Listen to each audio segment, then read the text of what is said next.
بسم الله الرحمن الرحيم.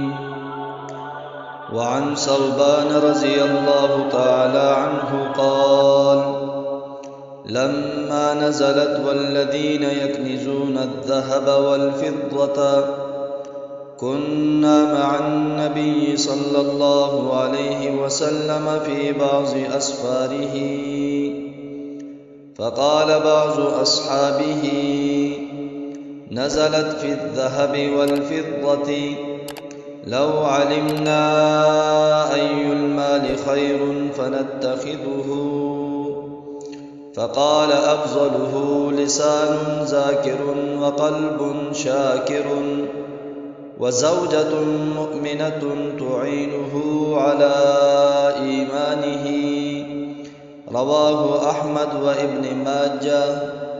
سامعین محترم، حضرت ثوبان رضی اللہ تعالی عنہ سے روایت ہے کہ جب یہ آیات نازل ہوئی والذین یکنزون الذہب والفضة، یعنی وہ لوگ جو سونا اور چاندی کو جمع کرتے ہیں، ہم جناب رسول اللہ صلی اللہ علیہ وسلم کے ساتھ بعض سفروں میں تھے.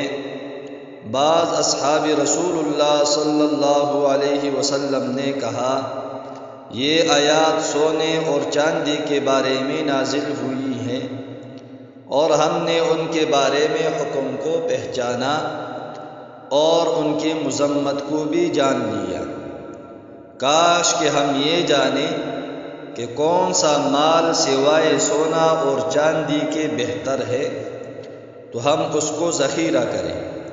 فرمایا: بہترین مال زبان ہے جو اللہ کو یاد کرنے والی ہو، اور شکر کرنے والا دل، اور مسلمان بیوی کہ اس کے ایمان پر اس کی مدد کرے. اس حدیث مبارکہ کو امام احمد رحمہ اللہ اور ابن ماجہ رحمہ اللہ نے نقل کیا ہے. سامعین محترم، اس حدیث پاک میں بیان کیا گیا ہے کہ انسان کا بہترین مال زبان اور دل ہے، جو سونے چاندی سے بھی زیادہ محبوب مال ہے. حدیث پاک کے ظاہر سے پتہ چلتا ہے کہ اگرچہ سوال مال کی تعیین کے بارے میں تھا، لیکن ان کی مراد یہ تھی کہ ایسی چیز بیان کر دوں جو حاجتوں کے درپیش آنے کے وقت نفع دے.